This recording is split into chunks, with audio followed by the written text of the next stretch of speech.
Happy Sunday, friends. This Sunday short is brought to you by the message of you are the professional, not everyone else. And what I mean by that is it's empowering. So I just had a conversation with a friend of mine who's a speaker, and they were like, I really need to advocate more for what I think is necessary for the audience or what I feel like is better. So just to give you some context, they speak to college students. Okay, so college, the university collegiate side is their market.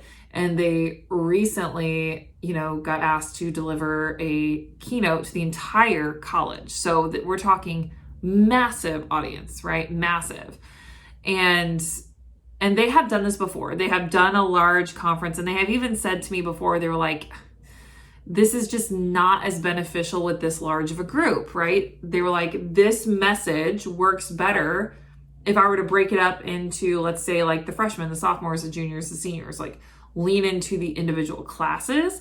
The content is much more powerful because their content is extremely engaging, right? Extremely engaging, not workshop engaging. It's still a keynote for the record, but it just works better, at least what these people wanted. So what I mean by that is I encouraged them to say yes to the event.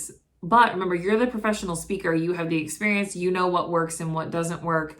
And it may not align with what they have, but this is why discovery calls and proposals are so critical, because you can say, hey, I hear you. I know you want this, but here's what I think would be way more impactful for your audience based off my knowledge and what I know to be true about not only my content, but what has worked in the past and things like that. So I want to encourage you to just remember, you are the professional speaker, and there's going to be times you're contacted by event planners or decision makers to do different things, and they're going to have a vision of what they think would be great, but maybe you're going to think of something that would be even better or way more beneficial for the audience. So let me give you an example. So I was talking for my own self.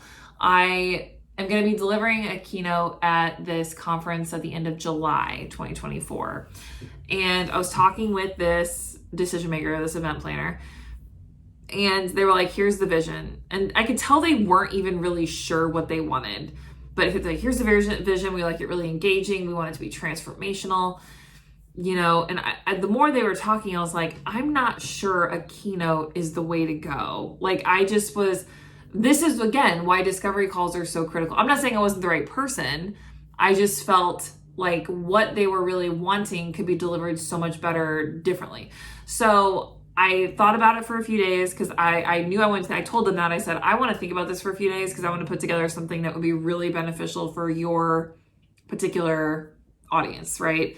Because I think that, and I was very forward. I was like, I think just a keynote isn't going to cut it. And I think there's something else that I could provide that would be extremely beneficial. So I thought about it for a few, and they were all excited. They were like, yes, please.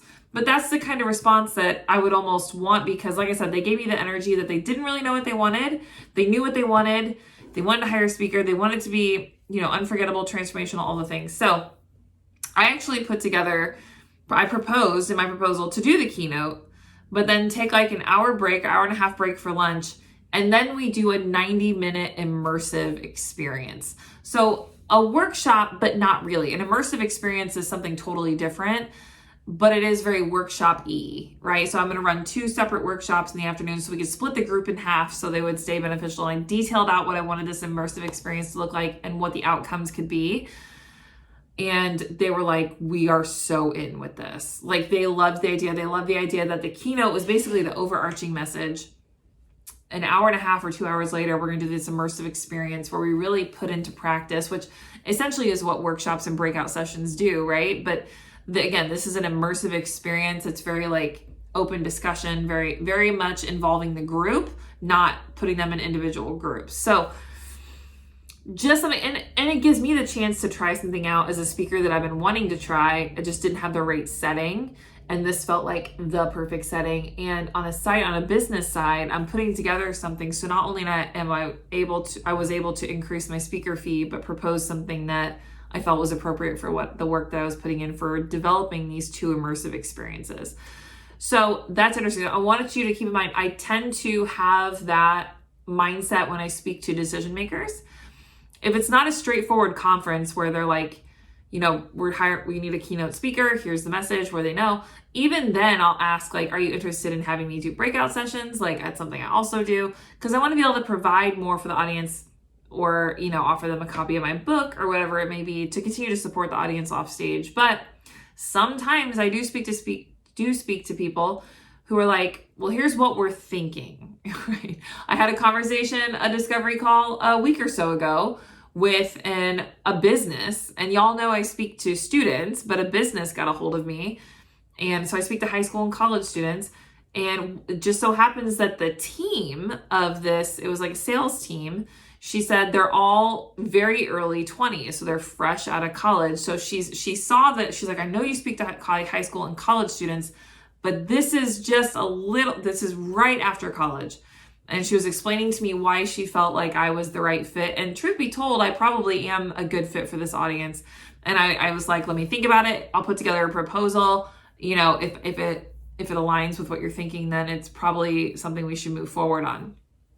So I thought about it, and she was absolutely correct. The needs of her sales team were very much aligned with the needs of the college students that I work with. And it would make sense to me because they're still in that age range, right? They're at the high end, but they're still at that age range. So I was able to put together something that I felt was appropriate for them. And again, she's like, we don't really bring in speakers, but we're doing this mental wellness initiative.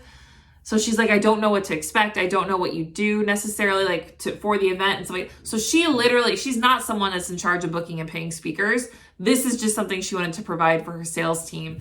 So I had to come in and literally lay out the process and be the professional, but that's what she's seeking me out for. She knows I've done this before. She knows I know what I'm doing. She knows I know how to, like, put together a proposal and all the things and run this workshop, immersive experience, keynote, whatever it may be, whatever I put together in the proposal that, you know, that suits her audience. So sometimes you're going to have people that are like, we know what we want. This is what we do. This is what we hire speakers. Then you're going to have people that come in and say, I don't always hire speakers. I don't typically do. So it's so important that you have a process, that you have a system in place. So you're seen as the professional, because that's what you are. That's the theme of today. You are the professional.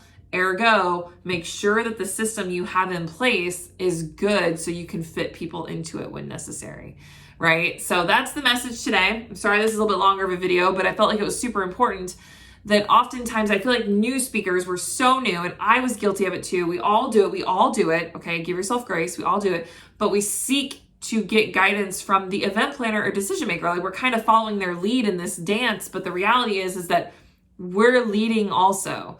It's a relationship, right? It's not one person doing more so than the other. We are in this relationship together and trying to serve this audience the best way that we know how. So how can we do that and team up to do that? So that's the message for today. Go be great, friends. I'll talk with you soon. Bye.